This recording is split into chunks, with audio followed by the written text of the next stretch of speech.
Alors, je me suis rendu compte que ça fait un moment que je n'ai pas fait de lecture manga, donc c'est parti, il y a à peu près 2 mois, mais on va essayer d'ordonner ça. Je vais faire d'abord les one-shots, puis les séries finies, les séries intégrales finies, pour ensuite arriver aux séries en cours. Voilà, on essaie de mettre un petit peu d'ordre pour que ce soit pas désagréable à regarder. Générique.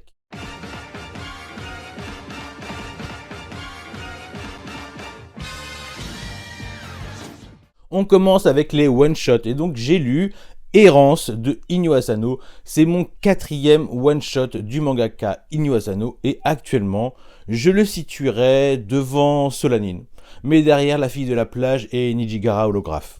Enfin, chacun ses goûts, je vous fais un petit topo. On suit un mangaka à succès qui est au crépuscule de sa carrière lorsque sa série phare se termine. Ce qui fait qu'il remet toute sa vie en question, qu'elle soit personnelle ou professionnelle. Et tout cela avec un regard assez acéré sur le lecteur de manga que nous sommes, entre autres. Vous l'avez compris, c'est une œuvre très cynique de l'auteur sur la société et la place du mangaka, en admettant que la société est une pute. J'ai également lu l'auto-école du collège Moriyama de Kengo Shinzo. Alors après Summer of Love, ce one-shot est un vrai coup de cœur qui me donne clairement envie de redonner une chance à Mauvaise Herbe, dont j'avais apprécié mais sans plus le premier tome. Tout comme j'ai toujours repoussé la découverte de Tokyo Alien Bros, d'abord à cause du prix de l'édition qui n'est pas astronomique mais qui reste à un coût certain. Je commence à entrevoir un thème commun à un mangaka que j'affectionne particulièrement, qui est Taiyo Matsumoto, dont l'amitié indéfectible entre deux personnages que tout semble opposer. Et donc, cet ancien collège de Moriyama, transformé en auto-école, est le théâtre de deux amis qui vont se retrouver pour passer leur permis de conduire, et tout cela parce que l'un d'eux s'est fait renverser par des yakuza. Ce récit qui se situe le temps d'un été, un peu hors du temps, peut nous faire penser à la transition que vivent nos deux amis avant le passage à l'âge adulte. Mais c'est sans compter le caractère bien trempé de nos protagonistes qui interagissent soit avec la famille qui tient l'auto-école, soit avec les yakuza, pour ne citer que. Je trouve que le récit est chill et déjanté, tout en rendant extrêmement attachant ces personnages réunis pour l'occasion. C'est clairement ma cam et c'est bien plus facile d'accès, enfin pour le commun des mortels, qu'un Taiyo Matsumoto par exemple.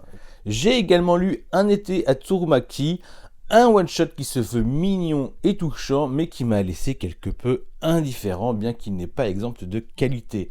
Loin de là, je ne suis juste pas sensible à cela. Pour tout vous dire, j'ai presque tout oublié. C'est pas peu dire.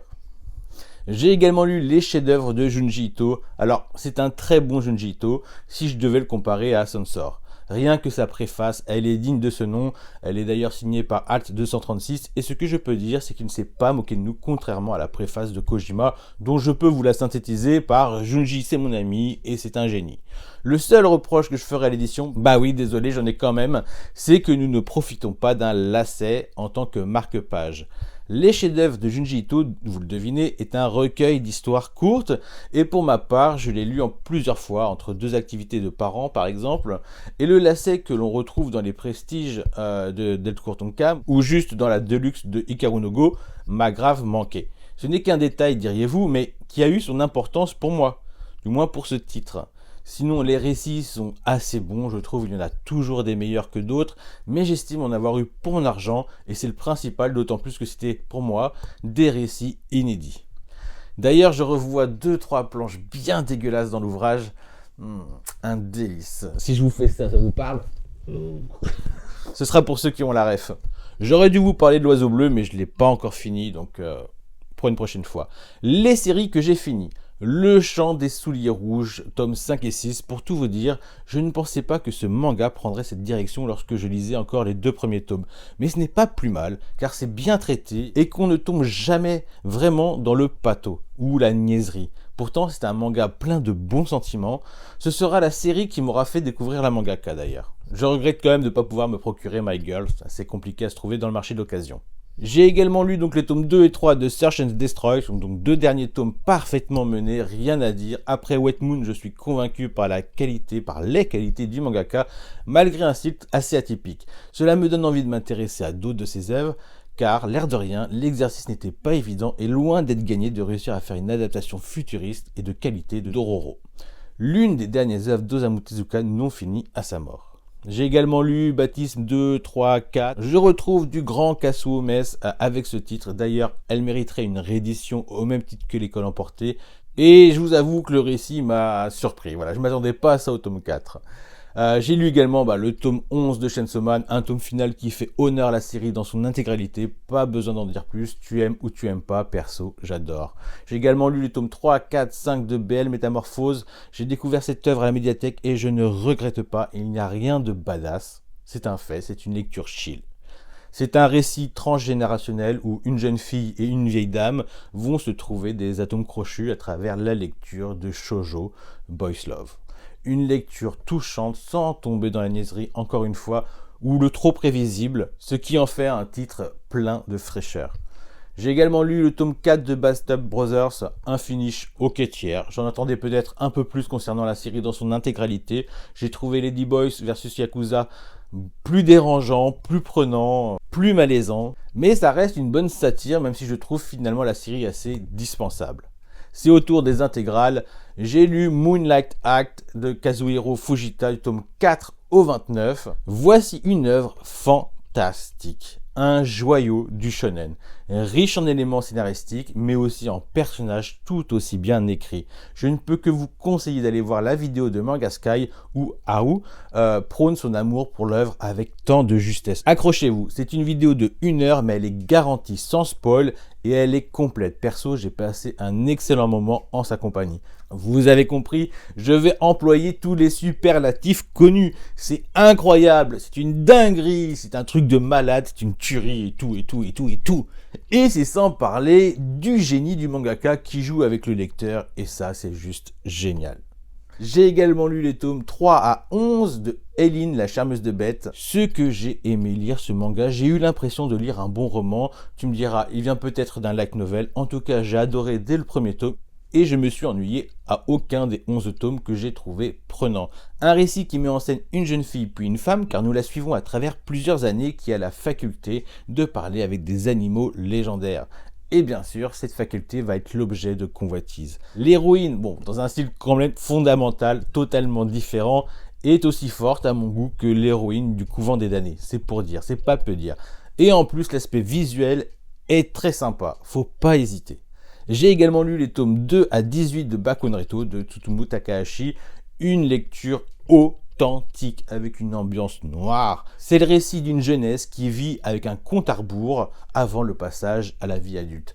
Anime Obosokosu, Serakai en bécane. C'est clairement un manga d'auteur qui s'est d'ailleurs largement inspiré de son vécu à travers des faits marquants de sa propre vie. Ce titre est le chaînon manquant de vos meilleurs furios. Une ambiance de dingue, on s'ennuie pas une seconde. Bien évidemment, je vous conseille totalement cette œuvre, d'autant plus que Kana ont fait l'effort de ne jamais stopper la commercialisation, parce que ça fait un bon moment que c'est sorti, et ça n'a pas eu tout de suite son succès, je pense. Quoique aujourd'hui, avec le renouveau de Tsutomu Takahashi, il est fort possible que le titre se porte bien, je ne sais pas. C'est au tour de mes relectures. Alors j'ai lu le tome 2 à 12 de Rof de Mitsuru Adachi. Alors si j'ai pris le temps de relire Rof, c'est tout simplement parce qu'à force de relire le tome 1, je ne me rappelais plus de tout le récit. Et ce, pour mon plus grand plaisir de redécouvrir une énième fois cette licence et dont la fin m'était encore incertaine. On y retrouve bien évidemment l'humour, la rivalité sportive et amoureuse des comédies dont Adachi a le secret. Ça se lit vite, ça se lit bien. Les 12 tomes se lisent au rythme des pages qu'on tourne avec le sourire aux lèvres. Plongé dans les années 80. Et on finit avec les séries en cours ou à jour. Je parle de Space Brothers tome 31 à 37. Alors je suis à jour avec les Space Bros. Qu'est-ce que c'est bon! Il n'y a pas un tome en dessous de l'autre, mais quelques-uns qui arrivent à nous emmener toujours un peu plus haut. J'aurais pris mon temps et maintenant je vais devoir attendre, comme tout à chacun pour avoir la suite. Oui, c'est dans la tête. En tout cas, ce que j'ai remarqué par rapport au début de l'œuvre, c'est que maintenant, je suis beaucoup plus attaché au frère de Muta. Enfin, aux deux, je sais pas. Muta, ça reste mon préféré, mais voilà, j'ai beaucoup plus d'atomes crochus avec son frère. Si vous voulez une lecture intelligente, sans prise de tête, faites-vous plaisir avec Space Bros. J'ai lu également les tomes 7 et 8 de Gigant de Hiroya Oku. La série est égale à elle-même et à ce que nous propose le mangaka. Par contre, j'avoue ne pas savoir où il veut nous emmener. Ils vécurent heureux et eurent de nombreux enfants. Sinon, ces 2 derniers tomes, avec l'arrivée de Satan, entre autres, avec le mal-être qu'il dégage à travers son aura et les confrontations qui s'enchaînent, on peut dire que ça nous met bien. Franchement, ces deux tomes-là sont top. Je reste sur mon petit bémol concernant ce titre qui, pour se démarquer de ses autres œuvres, à vouloir trouver un autre visage à son jeune héros, je trouve qu'il ne ressemble à rien. Voilà, le faciès. Hâte de lire la suite et ainsi découvrir le dénouement qui devrait arriver au tome 10. J'ai également lu le tome 2 de Welcome to the Ballroom. Alors j'adore cette œuvre, que j'avais d'abord découvert en animé, mais alors en manga, qu'est-ce que c'est beau! J'adore le trait de la mangaka, j'adore son inspiration à Hajime no Ippo, avec son Takamura-like, bien comme j'aime. Par contre, je vois qu'on a 10 ans de retard et qu'ils ne sont qu'au tome 11 au Japon. Donc clairement, cela équivaut à un tome par an.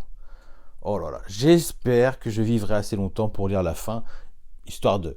Mais voilà, tout ce que j'aime, un shonen de sport qui sort des sentiers battus, avec la danse de salon, mais qui sait en explorer les meilleures formules, et ce avec brio. J'ai également lu le tome 10 des Liens du sang de Shuso Oshimi, alors 12 tomes en cours au Japon, et je vous avoue qu'avant de lire ce tome 10, je pensais que ce serait le dernier. Je ne sais pas ce que va encore nous pondre Shuso Oshimi, mais j'ai hâte. Voilà, j'ai vraiment hâte. C'est une expérience de lecture quelque peu inédite, tant la lecture est rapide et sans avoir de véritables scènes d'action. Ni énormément de dialogue, mais avec des dessins tellement explicites. Ce tome 10 nous donne toujours de nouveaux éléments. J'ai hâte de voir la réaction de ma femme lorsqu'elle sera ce tome-ci, parce que c'est l'une des séries qu'aujourd'hui elle suit, alors qu'elle ne lisait pas de manga. J'ai également lu le tome 2 de Keiju Ashigo, alors dans la continuité du tome 1, sans surprise mais efficace. Bien évidemment, on finit le tome sur un climax, bon voilà, je veux la suite, c'est un peu le Spy Family du shonen d'action, l'exemple même du manga maîtrisé, je croise juste les doigts que le titre se mette à casser un peu les codes en repoussant ses limites et qu'il devienne bien noir. J'adore les shonen où l'on sent le désespoir, comme ça a été le cas avec mes lectures de Digreman ou Soul Eater dans le temps, voilà. Ou aujourd'hui peut-être My Hero Academia dans les derniers tomes. J'ai également lu le tome 5 de The Fable. J'ai toujours autant de plaisir de lire chacun des tomes qui sort. Mais quelle torture d'attendre la suite, ça se lit trop vite. C'est vraiment le genre d'œuvre que j'ai envie de lire d'une traite. Ou deux par deux, car ça se lit trop vite. En tout cas, je suis pris par ma lecture qui sait si bien rythmer l'humour, le slice of life et l'action. Ce petit duo frère-sœur, il est décalé comme j'aime. Et dans ce tome, comme le précédent, la pression monte avec un petit antagoniste qui aime bien foutre la merde. Je suis d'ailleurs tenté de mater le drama ou les films, je ne sais pas, je suis pas sûr, qui de bouche à oreille semble être réussi, mais j'ai pas non plus trop envie de me spoiler. Voilà, enfin je verrai bien. J'ai également lu le tome 2 et 3 de Basara, faut vraiment que j'enchaîne cette lecture par contre. Pour l'instant, je suis encore un peu sur ma faim, il faut que je me motive à lire plus. Il me reste plus de 20 tomes, mais en vrai, ça peut aller très vite. N'empêche, on sent le temps qui est passé. Le récit a pris un coup de vieux, mais il a aussi le charme qui va avec. Bon, j'espère avoir un regain d'intérêt dans les prochains tomes, parce que pour l'instant, je trouve ça quand même un peu banal. On n'est pas loin d'un roman de fantasy pour Millinette. Après, je ne doute pas du talent de la mangaka, alors je garde espoir. Pour rappel, j'apprécie particulièrement ma lecture de Don't Call It Mystery. Donc, je croise les doigts. J'ai également lu les tomes 2, 3, 4 de Emblem of Roto. On est dans un shonen ambiance JRPG avec tous les aimants qui ont fait le succès de la licence Dragon Quest. Après, ce qui m'a frappé, c'est que le récit est beaucoup plus noir que celui de la quête de Dai. Et qu'est-ce que c'est bon de voir évoluer les personnages. Ça va vite, mais en même temps, c'est bien équilibré. Je vous le dis, j'avais un a priori avant la lecture du tome 1, genre le Dragon Quest du Wish. Voilà. Force est de constater que je m'étais bien fourvoyé et que je guette la seconde série au cas où un tome n'est plus réimprimé. En attendant, je profite de cette première série en m'amusant de voir les points communs avec la série de la quête de Dai ou des jeux vidéo. Comme je vous le disais, j'ai lu également les tomes 2 et 3 de Don't Call It Mystery. Je parlais du loup il y a peu et le voilà qui montre le bout de sa queue. En fait, elle est un peu dégueulasse cette phrase. C'est qu'on nous en a glissé des obscénités lorsqu'on était gosse. Plus sérieusement. Voilà une œuvre qui m'a charmé. Je ne sais pas si je l'ai déjà dit, mais mon shoujo préféré, c'est Tokyo Babylon de Clamp. J'aimerais bien retrouver ce titre dans une nouvelle réédition, à l'image de la première édition d'ailleurs, en grand format. Clairement, ils peuvent manger à la même table. Pourquoi je dis ça ? Pour revenir à Don't Call It Mystery et Tokyo Babylon, je pourrais par exemple intervertir les personnages que ça collerait parfaitement. Enfin bref, ce n'est qu'un ressenti et donc tout va bien. Oui, plus j'y repense, plus j'ai envie de relire Tokyo Babylon. J'ai également lu Shangri-La Frontière tome 2. Alors pour tout vous dire, j'ai l'impression que cette licence me donne tout ce qu'il me manquait dans les isekai ou autres lectures du genre que j'ai lues. Du moins pour ces licences qui fonctionnent comme les RPG à base de level up. j'y vois une trame de fond où il y a de la rivalité avec les autres joueurs du récit, il y a des trucs à découvrir et pas juste du power-up. Franchement, ce titre me plaît beaucoup, il est bien rythmé et j'attends le tome 3 avec impatience car en plus ça se lit super bien. À l'image d'un Keiju Ashigo, c'est pas ce qu'il y a de plus original, mais c'est super bien fait. J'ai également lu Quand sonne la tempête, tome 1 et 2. Alors à la lecture de ces deux tomes, l'idée prépondérante, c'était dommage que ce soit une série courte. Car elle a vraiment tout pour me plaire, c'est noir, sans pitié, voire cru, assez exaltant. Vous avez compris, c'est un putain de thriller et j'en redemande. Je peux quand même vous faire un petit topo vu que j'en ai encore jamais parlé. On suit un jeune homme qui s'est retrouvé à se débarrasser du corps d'une jeune femme, seulement le père de la victime l'a retrouvé et il lui a greffé son smartphone dans le bide. Voilà, pour diverses raisons, dont d'abord celle de le torturer, puis de le guider vers le ou les commanditaires. Pour les cinéphiles, il y a du Tekken pour le père vengeur et du hypertension pour le personnage principal qu'on va dire dépendant d'un corps étranger qui lui est greffé. Genre le mode vibreur le fait souffrir de ouf, puis il faut qu'il se recharge et il est pratiquement obligé de répondre lorsque son tortionnaire l'appelle. Puis, il y a des personnalités très sympathiques dans l'entourage de notre gentil anti-héros qui valent vraiment le coup lorsqu'il se révèle. Voilà, vraiment très bonne lecture. J'ai également lu le tome 4, 5, 6 de Matchel. Franchement, la hype des deux premiers tomes est passée pour moi. Je lis ça, mais sans véritable intérêt. Disons que ça nourrit ma curiosité. J'aime lire, j'aime suivre les aventures de Mash et ses amis que je trouve finalement assez banales pour un shonen. Voilà, j'y trouve mon petit plaisir en lecture numérique, mais en vrai, je ne lui laisserai pas une place dans ma mangatech. Ce qui est très étrange, c'est que j'ai l'impression que beaucoup préfèrent ce titre à One Punch Man. Ce que je trouve tout de même assez dingue, tellement ce dernier est d'un tout autre niveau. Mais stratosphérique en comparaison. Après, il faut éviter de tout comparer et ça reste une lecture sympa. J'ai également lu le tome 1 de 008 Apprenti Espion. Vu que c'est un tome 1, je vous fais le petit topo. C'est l'histoire d'un petit gars qui va se retrouver dans une école où on forme les espions. Car malgré ses bons résultats, on lui a refusé toutes ses autres demandes d'entrée. Bien sûr, ce n'est pas une coïncidence. Et c'est parti pour un énième récit sur un gars qui a priori n'a rien à faire ici, ne semble pas avoir les capacités pour être espion par exemple, mais qui va révéler ses propres capacités. Voilà, avec la touche ecchi chère au mangaka de Kenichi, c'est du ecchi très gentil, franchement c'est sympa à lire, à voir si je suis curieux de lire la suite, ou si je préfère continuer la saison 1 de Kenichi avant de reprendre cette série. Mais soyons clairs, c'est loin d'être une priorité, même si ça peut promettre de beaux moments dans le genre lecture légère.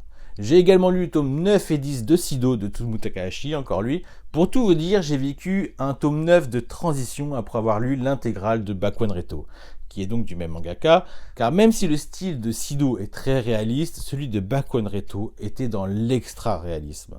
Et la poésie d'une bande de son époque me restait encore en tête, alors que la réalité de Sido, elle est bien plus crue à coups de duels et de promesses de seppuku.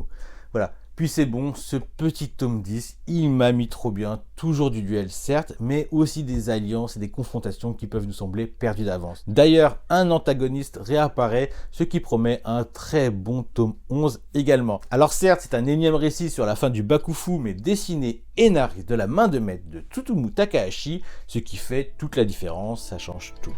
Voilà, ce sera tout pour mes lectures de novembre et décembre. On se revoit bientôt à travers une autre vidéo. Il est possible que je propose un space bientôt. Voilà, donc restez à l'affût. Ciao!